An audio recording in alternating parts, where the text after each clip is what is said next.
दीपावली का त्योहार है और हर साल की तरह इस साल भी प्रधानमंत्री नरेंद्र मोदी जवानों के बीच में ये पर्व मना रहे हैं और इसी कड़ी में आज वो कच्छ पहुंचे हैं। प्रधानमंत्री नरेंद्र मोदी ने अपने हाथों से जवानों को मिठाई खिलाई है। कच्छ में तैनात बीएसएफ के जवानों से उन्होंने मुलाकात की है और वाकई में ये हौसला बढ़ाने वाला, ये खुशियां, कोई भी पर्व वैसे भी खुशियां बांटने का ही तो त्योहार कहा जाता है। खुशी है तो त्योहार है और इसे दुगनी करनी है तो फिर आप अपनों के साथ साथ जिन्हें आप नहीं भी जानते उनके भी बीच में आप जाइएगा तो गले मिलेंगे, मीठा खिलाएंगे, एक चेहरे पर मुस्कुराहट बनी रहती है। और यहाँ तो बात हमारे देश के जवानों की है जो अपने अपने घरों से दूर है। India TV political editor Devendra Parashar इस वक्त हमारे साथ जुड़े हुए हैं। देवेंद्र, और साथ ही मनीष प्रसाद भी हमारे साथ जुड़े हुए हैं, India TV defence editor. Devendra, ये तो हमें पता ही था कि प्रधानमंत्री नरेंद्र मोदी इस बार भी दीपावली मनाने के लिए जवानों के बीच ही जाएंगे, लेकिन इस बार उन्होंने कच्छ को चुना। कोई खास कारण रहा इस बार कच्छ को चुनने का? देखिए, लगातार आप पिछली बार देखें कुछ नॉर्दर्न पार्ट में ही जा रहे थे, और इस बार क्योंकि ऑलरेडी वो सरदार पटेल की जयंती को लेकर वहाँ पे केवड़िया में थे, तो ऐसे में लगभग तय माना जा रहा था कि ये वेस्टर्न बॉर्डर पे ही कहीं जाएंगे और कच्छ से बेहतर और जगह क्या हो सकती है। कच्छ के हिसाब से अगर आप देखें तो उसमें दो चीजें हैं। पहली बात तो ये तो है ही कि जवानों के साथ देश के जो प्रधान सेवक हैं वो अपनी दीपावली हर बार, उनको अपना परिवार मानते हैं, देश को अपना परिवार मानते हैं, तो जवानों के साथ दीपावली मनाते हैं। और समझा जा सकता है कि ये मैसेजिंग के लिहाज से कितना बड़ा होता है कि जो जवान अपने घर परिवार को छोड़कर बॉर्डर पे सीमा की सुरक्षा के लिए तैनात है, उनके साथ अगर देश के प्रधानमंत्री यानी कि देश के प्रधान सेवक अपनी दीपावली मना रहे हो तो मोरल बूस्टर के लिहाज से कितना अहम हो जाता है। दूसरी चीज की कच्छ के हिसाब से अगर बात करें तो सिक्योरिटी पर्सन के अलावा कच्छ की बात डेवलपमेंट के प्रधानमंत्री मॉडल के रूप में भी होती है, और उस लिहाज से भी है। इससे बेहतर और दीपावली को क्या हो सकता है देशवासियों को, एक बार फिर से ये बताया जाए कि कच्छ न सिर्फ सुरक्षा के लिहाज से बल्कि डेवलपमेंट के लिहाज से भी ये वो जो पूरा का पूरा रीजन है, वो एक पीएम मोदी का जो मॉडल था वो किस प्रकार से साकार है। और जो भी वहां पे जाते हैं वो ये बताते हैं कि पहले कच्छ की स्थिति क्या हुआ करती थी और आज किस प्रकार से। तो कुल मिलाकर प्रधानमंत्री नरेंद्र मोदी हर बार अपनी दीपावली को बहुत खास बनाते हैं। 2014 के बाद हमने देखा कि हर बार बॉर्डर पे जाते हैं, फौज जी, के लोगों के साथ दीपावली मनाते हैं। उसके पहले मुख्यमंत्री थे तो भी बॉर्डर पे ही किसी न किसी इलाके में जाते थे। वैसी ही तस्वीरें अभी भी देखने को मिली। मीनाक्षी, बिल्कुल बिल्कुल, आप ठीक कह रहे हैं। मैं तो वो तमाम तस्वीरें दिखा रही हूँ 2014 से लेकर अब 2024 तक की दीपावली, फिर चाहे वो सियाचिन हो, खासा बॉर्डर हो, गुरेज सेक्टर हो, हर्षिल हो, उनकी कोशिश यही रही है हमेशा जवानों के बीच में रहने की। क्या कच्छ को चुनने का एक कारण विजय जी पाकिस्तान भी रहा है कि यहाँ से पाकिस्तान को भी एक मैसेज है? वेस्टर्न सेक्टर वैसे भी हमारे लिए बहुत महत्वपूर्ण है डिफेंस को लेकर, और पाकिस्तान के साथ जो हमारी रिश्ते हमेशा ही ऊपर नीचे चलते रहे हैं, तो वो एक मुश्किल काम है। और कच्छ जो है एक सबसे बड़ा बॉर्डर एरिया भी है पाकिस्तान से जुड़ा हुआ हमारा, जहाँ पर सुरक्षा को लेकर लगातार एक नज़र रहती है। पाकिस्तान का जो दखल भी है ना, बहुत बार होता रहता है कच्छ के इलाके में, कुछ ना कुछ वहाँ चलता रहता है। इसलिए मैं समझता हूँ कि बेहतर है, और उसका एक पॉलिटिकल मायने यूँ भी देखना चाहिए कि यदि इस समय मुझे ऐसा लगता है कि यदि वो ईस्टर्न जोन में जाते हमारे अरुणाचल की तरफ या लद्दाख की तरफ, तो फिर अभी हमने चीन के साथ एक बेहतर कोशिश की है, समझौता किया है, तो उस समय यदि प्रधानमंत्री वहाँ पहुँचते तो उसका एक मैसेज, डिप्लोमेटिक मैसेज बेहतर नहीं होता, एक गुड टेस्ट में नहीं होता। तो शायद इस वजह से भी उन्होंने वेस्टर्न जोन को चुना है, वेस्टर्न सेक्टर को चुना है। कच्छ वैसे भी गुजरात का वो इलाका जहाँ प्रधानमंत्री जी खुद लंबे समय तक गुजरात के साथ जुड़े रहे हैं, गुजरात से तो उनकी कर्मभूमि जैसे हम कहते हैं। तो कच्छ को लेकर और पाकिस्तान को सीधा सीधा मैसेज भी वहाँ पर वो देते हैं, और कच्छ के जो जवान वहाँ पर डटे हुए हैं, तैनात हैं, उनको वो भरोसा दिलाते हैं कि देश उनके साथ खड़ा हुआ है। बिल्कुल ठीक आप कह रहे हैं। अभी चर्चा यहाँ पर ये चल रही थी समीर जी की रण उत्सव जरूर जाना चाहिए। जो भी गुजरात का डेवलपमेंट, वहाँ की संस्कृति, वहाँ की सोच, और कैसे 0 से लेकर 100 तक का वो जो सफर है जो तय किया, इतना भयानक वो भूकंप था, कच्छ और भुज का जो भूकंप, उसके बाद फिर जैसा कच्छ डेवलप हुआ, ये अपने आप में देखने वाली बात है। देखिए, प्रधानमंत्री मोदी ने जब गुजरात की कमान 2001 में संभाले थे, उसके बाद प्रधानमंत्री मोदी ने तीसरे दिन जो प्रधानमंत्री की जो बयान आया था, आप देखेंगे उस समय उन्होंने कहा था कि कच्छ का विकास मेरे दृष्टि में सबसे जरूरी है, क्योंकि वहां भूकंप इतना ज्यादा सेंसिटिव रहा और बॉर्डर का एरिया है, तो कच्छ का विकास मेरी प्राथमिकताओं में रहा होगा। जब उनसे पूछा गया था कि अब आप मुख्यमंत्री बने हैं तो गुजरात में आपकी क्या प्राथमिकता रहेगी, तो उन्होंने सबसे पहले कच्छ का जिक्र किया था कि इसका विकास मेरी प्राथमिकता में रहेगा। और प्रधानमंत्री मोदी देखिए, जब गुजरात के मुख्यमंत्री बने तो पूरे गुजरात का विकास किया, और कच्छ का तो उन्होंने जिस तरीके से विकास किया है, बाकी उन्होंने, अगर आप देखेंगे तो अमिताभ बच्चन को भी उन्होंने ब्रांड एम्बेसडर बनाया, फिर उन्होंने कहा पधारो हमारे गुजरात का जो वहां पर जो हुआ, जिस तरीके से कुछ तो हमारे गुजरात में। और आप देखिए जब अंबानी उनके पास गए, मतलब अंबानी का तो जामनगर में इतना बड़ा इंडस्ट्रियल बेल्ट है, और जब अंबानी उनसे मिलने गए, जब नरेंद्र मोदी गुजरात के मुख्यमंत्री थे, तो बातचीत में उद्योग लगाने की बात हुई, कैसे विकास होगा, कैसे रोजगार बढ़ेगा, इसकी तो बात हुई। इसके बाद प्रधानमंत्री मोदी ने उनसे इस बात का जिक्र किया था कि आप प्रदेश के अंदर कैसे पर्यटन को बढ़ाने के लिए, कैसे सफारी बढ़ाने के लिए आप एक उद्योगपति के रूप में क्या योगदान दे सकते हैं, उस पर भी आपको ध्यान देना चाहिए। सिर्फ विकास तो हम करेंगे, लेकिन बाकी क्षेत्रों को तारीख में अगर डिफेंस सेक्टर में भी कोई इतना बड़ी फैक्ट्री अगर लगे, वो भी तो गुजरात में है। तो ये प्रधानमंत्री मोदी का विजन था कि सिर्फ एक क्षेत्र में विकास नहीं हो, पूरे गुजरात का विकास हो। और आज गुजरात हिंदुस्तान के अंदर नहीं, पूरी दुनिया के अंदर जो आज पहचाना जाता है कि विकास की दृष्टि से देखो सबसे सुरक्षित स्थान माना जाता है, विकास कैसे माना जाता है। और आप देखिए हर क्षेत्र के अंदर, सिर्फ कच्छ की बात नहीं करेंगे आप, अगर आप साबरमती फ्रंट की रिवर फ्रंट पर चले जाइए, कितना सुंदर उसको वहां बना दिया है कि शाम को आप अगर वॉक करते हो, वहां बैठते हो तो आपको बहुत अच्छा होता है। गांधी के जितने धाम है वहां पर, गांधी जी की तो जन्मभूमि और कर्मभूमि रही है, वहां को जितने आश्रम है, वहां का किस तरीके से उन्होंने उसका कायाकल्प किया। तो प्रधानमंत्री ने ओवरऑल जो विकास कहते हैं गुजरात का, उसका वहां पर किया है। और उसके बाद जो प्रधानमंत्री जब आए 2014 के अंदर दिल्ली में, तो ये कहा गया कि भाई गुजरात तो कम्युनिटी वैसे ही बिजनेस ओरिएंटेड होती है, तो वहां का विकास भी प्रधानमंत्री नरेंद्र मोदी ने मुख्यमंत्री रहते नहीं किया, अब असली परीक्षा होगी। और प्रधानमंत्री मोदी ने बताया कि जब गुजरात का विकास जिस तरीके से किया, तो 2014 से लेकर 2024 तक जिस तरीके से देश का ओवरऑल डेवलपमेंट में प्रधानमंत्री मोदी मैं ने इसमें भूमिका सोच को लेकर आती हूँ कि जो जिस तरीके की सोच हर्षवर्धन जी प्रधानमंत्री नरेंद्र मोदी की है, एकदम लीक से हटकर कुछ करने की कोशिश करते हैं।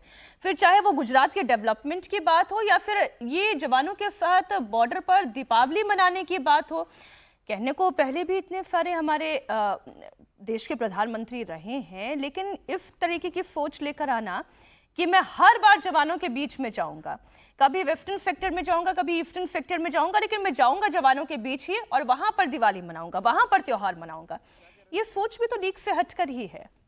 नहीं, मुझे लगता है प्रधानमंत्री नरेंद्र मोदी के सोचने का तरीका सामान्य है। जो नेता थे वो अपने को असामान्य समझ बैठे थे। ये तो सबसे सामान्य तरीका है ना कि देश के मुखिया होने के नाते आप उन लोगों के साथ उस समय खड़े रहें जब उनको लगे कि भाई आज हमारे साथ देश खड़ा है। अभी विजय जी ने बहुत अच्छा कहा कि भाई वो बॉर्डर पर रहते हैं, इसकी वजह से हम लोग दिवाली मजे से मनाते हैं, हमें चिंता नहीं होती। लेकिन क्या देश के मुखिया को ये नहीं सोचना चाहिए? और ऐसा नहीं है कि लोग सोचते नहीं रहे, ऐसा नहीं है कि पहले के प्रधानमंत्री एकदम ही इस तरह से नहीं सोचते थे, लेकिन उसको नेक्स्ट लेवल ले जाने का काम, या कहें कि बहुत ही जो आज की स्थिति में दुनिया में जो भारत की स्थिति बन रही है और उसमें जो हमारी सैन्य शक्ति की स्थिति है, उसमें प्रधानमंत्री का सैनिकों के साथ इस तरह से खड़ा होना वो थोड़ा अलग मायने निकाल देता है। और अगर इसको यूं भी देखें कि अटल जी के समय में शुरू हुआ कि सैनिक को ससम्मान उसके घर तक ले जाना, और तभी हमने देखा कि इस देश में पेट्रोल पंप, इस देश में सड़कें, इस देश में गली मोहल्ला, गांव की सड़क, एक द्वार स्मृति में ये सब बनने लगा। अब उससे आगे की चीजें हो गई, और मुझे लगता है कि प्रधानमंत्री नरेंद्र मोदी देश की भावना को वहां जाकर एक तरह से वो प्रतिबिंब है वो जो दिखता है 2015 से लेकर आज तक की, 14 से लेकर आज तक की जो अलग अलग क्षेत्रों में गए। और इसको मैं यूं भी देखता हूं कि शायद हर बार ये जरूरी नहीं कि बड़ा रणनीति बना के किस क्षेत्र में जाना है ये करें। मतलब ऐसा भी नहीं है कि अच्छा चलो इस बार इस बॉर्डर पे जाना है तो कुछ करना ही है। उनको देश के हर बॉर्डर पर अपने कार्यकाल में जाना था। और अगर जब अभी हम इंडिया टीवी की स्क्रीन पर देख रहे थे तो आप देखिए तो सारे के सारे सेक्टर्स में वो गए, और उस वक्त ऐसा नहीं था कि कोई उसकी वही बहुत कोई रणनीतिक वजह रही हो, लेकिन उन जगहों पर जाकर गए। और मुझे लगता है कि जब वो 15 वर्ष पूरे कर रहे होंगे, तो जब 2029 का चुनाव हो रहा होगा, तो उसके पहले ये भी कमाल की बात होगी कि भारत का अकेला नेता होगा जो इतने सारे सेक्टर्स में भारत की जो सीमा है, जो खास करके जिसको हम बॉर्डर एरिया कहते हैं, थल सेना वाला, उसमें ज्यादातर जगहों पर प्रधानमंत्री दीपावली मना चुके हैं। बिल्कुल बिल्कुल, डिफेंस मिनिस्टर तो जाते ही हैं, लेकिन ये पहला मौका होगा कि जब देश के प्रधानमंत्री भी इन सेक्टर्स पे पहुंचे होंगे। कच्छ के बाद बात पूर्वी लद्दाख की कर लेते हैं। एलएसी पर भारत की सेना आज से पेट्रोलिंग शुरू कर रही है। पेट्रोलिंग की शुरुआत दिप्सांग से हो रही है। इसके बाद डेमचौक में भी पेट्रोलिंग शुरू हो जाएगी। उससे पहले आज अरुणाचल से लेकर लद्दाख तक एलएसी पर कई पॉइंट पर भारत और चीन के सैनिक आपस में मिल रहे हैं, जिसकी तस्वीरें आपने इंडिया टीवी पर लगातार देखी। दिवाली के मौके पर मिठाइयां भी बांटी गई हैं। मिठाइयों की अदला बदली आप देख रहे हैं। दोनों देशों के सैन्य कमांडरों की मुलाकात हो रही है और फिर दोनों देशों की पेट्रोलिंग भी शुरू हो जाएगी। देप्सांग और डेमचौक में डिसएंगेजमेंट का काम अब पूरा हो चुका है। भारत और चीन की सेनाएं तनाव वाली जगह से पीछे हट चुकी हैं और दोनों जगहों पर अप्रैल 2020 से पहले की पोजीशन बहाल हो चुकी है। इसे लेकर देश के रक्षा मंत्री राजनाथ सिंह ने क्या कहा, सबसे पहले वो सुनिए। कभी हाल में ही एलएसी पर बॉर्डर रिलेटेड एक बहुत बड़ी डेवलपमेंट हुई है। भारत और चीन के बीच एलएसी पर कुछ क्षेत्रों में अपने कॉन्फ्लिक्ट्स को रिजॉल्व करने में यानी सुलझाने में डिप्लोमेटिक और मिलिट्री लेवल पर लंबे समय से बात चल रही थी। हम सबके लंबे प्रयासों के बाद एलएसी पर ग्राउंड सिचुएशन को रिजॉल्व करने में हम आपस में एक कंसेंसस पर पहुंच गए हैं और उसमें कामयाबी हम सबको हासिल हुई है। यह सचमुच छोटा डेवलपमेंट नहीं है, एक बल्कि बड़ा डेवलपमेंट है। I'm also looking forward to direct flight so that I can fly back to Beijing directly. Before the 2020, we have direct flights from Calcutta to Kunming. Took only about 2 hours. Even had to get shorter time by you to travel to New Delhi. So it will provide more convenience to everybody if we have the direct flights. Save time and save money, in fact. आपने सुना, अब तो direct flight यानी कि next level पर बात हो रही है। हमारे defence editor Manish Prasad live जुड़े हुए हैं। मनीष, इस वक्त आप पहले एलएसी की सिचुएशन बताएं। इस वक्त जब आप चर्चा कर रहे हैं कहानी कुर्सी की में, वहां मिठाइयों की अदला बदली हो चुकी है और क्या पेट्रोलिंग भी शुरू हो चुकी है? मीनाक्षी, पेट्रोलिंग एक सीमित तौर पे करीबन 14 जवानों के साथ एक ऑफिसर ये पेट्रोलिंग शुरू की जा चुकी है डेप्सांग और डेमचौक दोनों ही इलाकों में। लेकिन सबसे ज़्यादा सुखद खबर जिसे आप डिप्लोमेटिक तौर पर या फिर मिलिट्री तौर पर आप कह लीजिए कि जो 2020 के बाद जो पूरा फेस ऑफ की कंडीशन आमने सामने की थी वो फिजल आउट होते हुए आज सबसे पहली तस्वीर आई जिसमें चुशूल भारत का यानी ईस्टर्न लद्दाख का एरिया, उसके ठीक सामने मोल्डो का एरिया है, वहां पर एक्सचेंज ऑफ स्वीट्स हुआ। वो पहली तस्वीर आई। उसके बाद कोंकाला जो दूसरा इफेक्टेड एरिया था वहां से तस्वीर आई जिसमें स्वीट ऑफ एक्सचेंज हुआ। तीसरी तस्वीर जो डीबीओ की है दौलत बेग गोल्डी, जिसको लेकर हमेशा से चाइनीज पीएलए बहुत टची रहा है और आमने सामने की सिचुएशन यहाँ पर भी रही। उसके बाद जो केके पास है ये पूरा एरिया बहुत ही ज़्यादा इफेक्टेड था। तो एक साथ 4 से 5 लोकेशंस में स्वीट एक्सचेंज किया गया। यहाँ तक कि चाइनीज पीएलए ने भी सिंबॉलिकली जो अपने वहाँ पारंपरिक मॉन्यूमेंट्स होते हैं वो भारतीय सेना को उन्होंने दिया।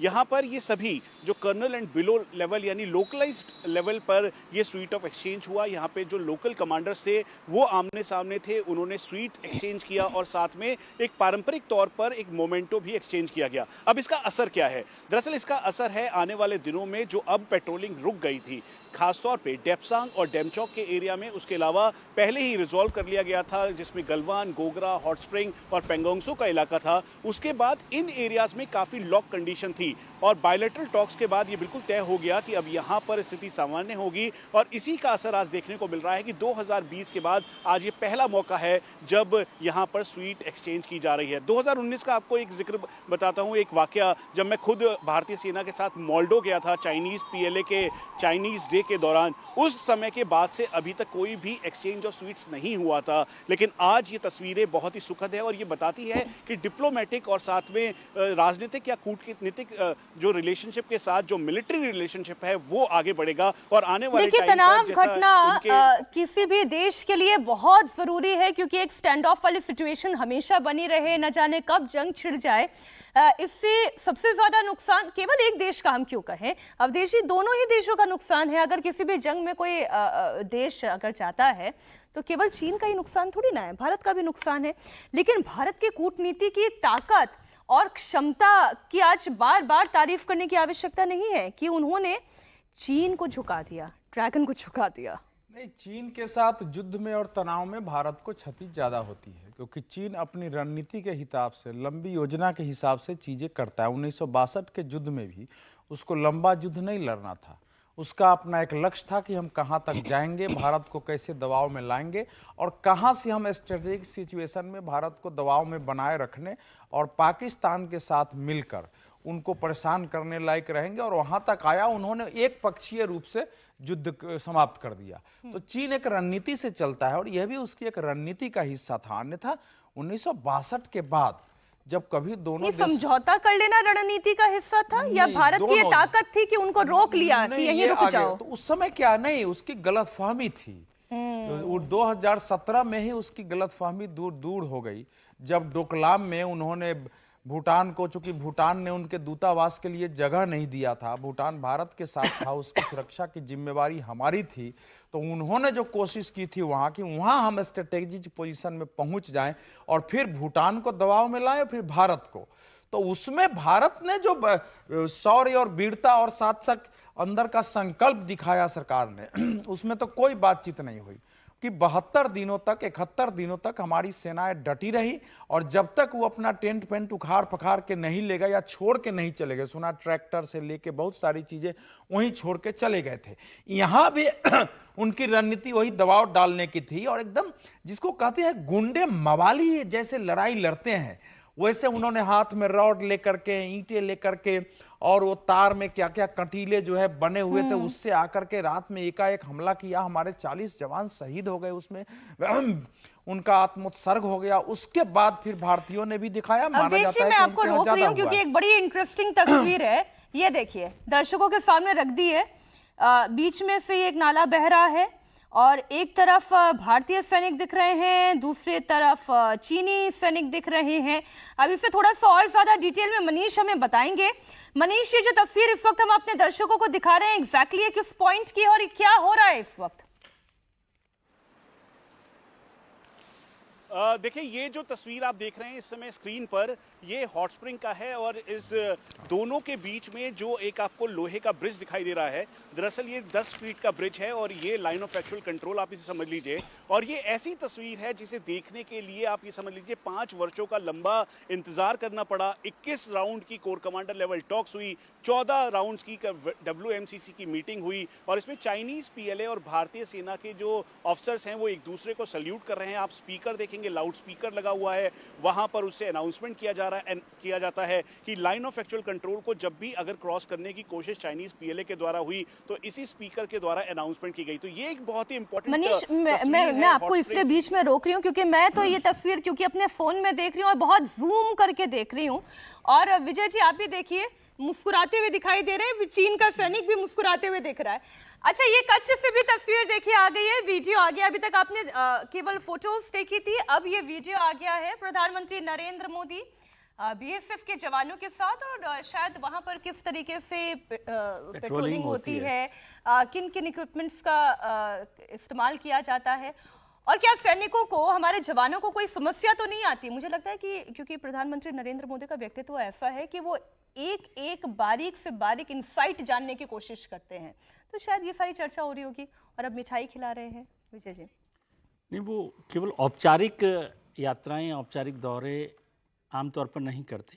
2 काम प्रधानमंत्री करते हैं यदि उनकी कार्यशैली को देखें कि यदि वो कहीं जा रहे हैं तो उसके बारे में जितनी रिसर्च हो सकती है, जो जानकारी होनी चाहिए कि क्या क्या वहाँ पर परेशानी है, क्या क्या वहाँ पर हमने फ़ायदा किया है, क्या आगे बढ़ सकता है, उस पूरे प्लान का क्या मतलब है, उस सब को वो समझते हैं। और उसके बाद जब वो वहाँ जाते हैं तो उन सब बातों को एक रिकन्फर्मेशन भी करते हैं। केवल ये नहीं है कि वहाँ चले गए हैं और मिठाई खिला दी है, उन सब चीज़ों को देखते हैं। क्या वहाँ से एक्स्ट्रा गैदर करके लाए, क्या नॉलेज और उनकी क्या ज़रूरत है, क्योंकि अफसर अक्सर वो बातें नहीं बताते और जो हमारे मुखिया होते हैं, पॉलिटिकल मुखिया, वो भी केवल वहाँ जाकर अफसर जिसने एक बार कर दिया, सैल्यूट हो गया, काम खत्म हो गया, वो नहीं, वो सीधे बात करके भी उन सब चीज़ों को जानने की कोशिश करते हैं। क्योंकि कई बार मैंने देखा कि जैसे डीजी कॉन्फ्रेंसेज होती हैं हमारे यहाँ पर सिक्योरिटी को लेकर, तो आमतौर पर उसमें प्रधानमंत्री जी जाया करते थे, लेकिन प्रधानमंत्री या तो उसका उद्घाटन करने के लिए जाते थे या समापन के लिए जाते थे। लेकिन नरेंद्र मोदी जब भी वो डीजी कॉन्फ्रेंस जो सिक्योरिटी के लिए बड़ी होती हैं, उसमें 2 दिन पूरे समय बैठे रहते हैं जी, पूरे समय बैठे रहते हैं और उसके पॉइंट्स बनाते हैं, और वो जो ऑफिसर्स हमारे आते हैं उनके साथ भी वो इंटरेक्ट करते हैं। तो ये जो इंटरेक्शन है वो आपकी जो खामियां हैं उनको दूर करता है। ये केवल तारीफ के लिए और प्रेज सेशन नहीं है कि आप एक दूसरे के केवल तारीफ करें, तो वो जो खामियां हैं उनको दूर करने के लिए भी वो सारी जो जानकारियां हैं उनको गैदर करते हैं और उन पर उसका फॉलोअप भी करते हैं कि ये काम हुआ था पिछली बार की, ये शिकायतें थी या ये खामियां थी। उनके तो आसपास रहने वाले लोग भी यही बात बताते हैं हर्षवर्धन जी, कि वो सिर्फ पूछते नहीं है, फिर वो फॉलोअप भी लेते हैं कि हुआ क्या, कर दिया काम। देखिए, प्रधानमंत्री नरेंद्र मोदी आज यहाँ पर हैं, लेकिन संगठन में राष्ट्रीय स्वयंसेवक संघ के प्रचारक के तौर पर, और उसके बाद जब भाजपा के वो संगठन मंत्री थे, चाहे वो गुजरात का काम देखते रहे हों या फिर भारतीय जनता पार्टी के महामंत्री संगठन रहे हों, दोनों जगहों पर उनकी एक बात को हर कोई मानता था कि ये व्यक्ति बड़ी छोटी छोटी बारीक जानकारियों को इकट्ठा करते हैं, जहां जाते हैं उससे जुड़ी हुई ऐसी जानकारियां जिसको लेकर कई बार उस जगह पर रहने वाले भी अनजान होते हैं। और शायद यही वजह है कि जब हम कहते हैं कि नरेंद्र मोदी का फीडबैक सिस्टम है कोई, तो उस फीडबैक सिस्टम में गवर्नमेंट मशीनरी, बहुत लंबी चौड़ी फौज, मॉनिटरिंग करने वाले लोग, वो सब तो होते ही हैं, इनका अपना जो ऑब्जर्वेशन होता है वो बड़ा जबरदस्त होता है। अब एक और बात, जो डीजी कॉन्फ्रेंस में अगर 2 दिन बैठे रहें या साल में ऐसे 10 अवसर आते हैं जब सेना के अलग अलग लोगों से वो मिलते हैं, और एक प्रैक्टिस इस सरकार में शुरू हुई जो मंत्रियों को भी करनी पड़ती है। जब 2014 में ये सरकार आई तो सबसे पहला काम किया गया, जितने मंत्री थे उनको कहा गया कि आप एक प्रेजेंटेशन दीजिए। प्रेजेंटेशन का मतलब ये नहीं था कि कोई सजा के पावर पॉइंट लेके चले आइए, आप बताइए तो सही किन पॉइंट पर काम करेंगे, कौन सा आपका एजेंडा होगा। जब ऐसा व्यक्ति किसी जगह पर जाता है तो वैसे ही लोग बहुत अलर्ट होते हैं, प्रधानमंत्री जा रहे हैं तो अलर्ट होते हैं, और जब औपचारिकता समाप्त करके आप प्रधानमंत्री होकर सैनिकों को एक एक करके मिठाई खिला रहे हैं तो थोड़ा हंसी मजाक होता है, थोड़ा अनौपचारिक बातचीत होती है, थोड़ी ऐसी बातें भी पता चलती है जो शायद फॉर्मल इंटरेक्शन में कभी नहीं आएगी, ऑफिसर्स के लेयर के ऊपर कभी नहीं जाएगी, वो भी प्रधानमंत्री को समझ में आ जाता है। और वैसे भी त्योहार का तो मौका ही होता है थोड़ी सी इनफॉर्मेलिटीज का, तो वो इनफॉर्मल एक्सचेंज ऑफ टॉक ये तो हुआ ही होगा, I am sure. Manish Prasad हमारे साथ जुड़े हैं। मनीष, अभी हम जहां पर प्रधानमंत्री मोदी को देख रहे हैं, बीएसएफ के जवानों को देख रहे हैं, आप क्या इस जगह के बारे में थोड़ा और डिटेल दे सकते हैं कि एग्जैक्टली कहां पर हैं, कितना इंपॉर्टेंट है ये पॉइंट? मीनाक्षी, मैं इस जगह पे खुद गया हूं और इसलिए मुझे ये बहुत ही मतलब सटीक जानकारी आप कह लीजिए। ये लक्की नाला का एरिया है, सरक्रीक का स्टार्टिंग पॉइंट है। सरक्रीक कुल मिला के 96 किलोमीटर का है और 741 किलोमीटर का इंटरनेशनल बॉर्डर है गुजरात में। जो ये एरिया है प्रधानमंत्री ने इसलिए चुना है क्योंकि ये सिंबॉलिकली ये सीधा संदेश है, क्योंकि ये एरिया डेवलपमेंट का भी प्रतीक है, उसके अलावा इंटरनेशनल बॉर्डर की सिक्योरिटी का प्रतीक है। और जब हाई टाइड आता है तो यहाँ पे जो क्रीक एरिया में लेवल है पानी का वो कम और ज़्यादा होता है, और सबसे ज़्यादा चैलेंज यहाँ पर बॉर्डर सिक्योरिटी फोर्स के जवानों के लिए है, क्योंकि दलदली मिट्टी है और कई बार डेल्टा ऐसे बन जाते हैं जहाँ पे निकलना और सिक्योर करना बहुत ज़रूरी है। जो इस समय आप तस्वीरों में देख रहे हैं, दरअसल ये फ्लैट बॉटम बोट है जो कि बॉर्डर आउटपोस्ट का एक एक्सटेंसिव हिस्सा है। उसके अंदर आप साधारण शब्दों में समझे तो एक बॉर्डर आउटपोस्ट जिसके अंदर प्रधानमंत्री इस समय जवानों को मिठाई खिलाते हुए दिखाई दे रहे हैं, और उसके बाद जो वो आगे की तस्वीर है जिसमें उनके साथ एक मदर बोट से निकलते हुए, यानी मेन बॉर्डर आउटपोस्ट से निकलते हुए जो और बोट है, आप देखिए प्रधानमंत्री यहाँ पर जवानों को मिठाई खिला रहे हैं। जितने भी वहाँ पर बॉर्डर सिक्योरिटी फोर्स के गुजरात फ्रंटियर के इंटरनेशनल बॉर्डर के सरक्रीक के इलाके में जो यहाँ पर निगरानी करने वाले बॉर्डर सिक्योरिटी फोर्स के जवान हैं उनको, साथ में भारतीय नौसेना की यूनिट जो वहाँ पर